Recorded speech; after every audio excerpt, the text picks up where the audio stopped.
Buhay ng gangsta, buhay ng gangsta,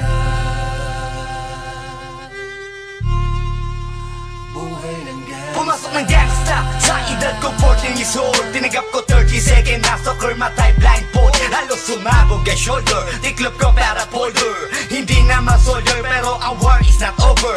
Aking burn ay forever, nasa magkabilang daliri. Mga tusok ng karayo, marka ng mananatili. Alam ko mali pero buhay ko dito naging makulay. Bala ang alay para sa aming mga kaaway. Ang mawalay sa minamahal, ako'y nakahanda na. May tiyempo ang kalaban ng edad, ihihito na. Pero teka muna, ito ba'y katotohanan? Mabigat na katanungan, ano ba pinaglalaban? Na dahil ba sagang ang buhay mo'y sa sakripisyo? Kahit alam mo nga hastong ang kulungan ng nicho. Ang peligro at bata sa buhay namin ay likas. Bawat luwang papasak, bala ang katumbas.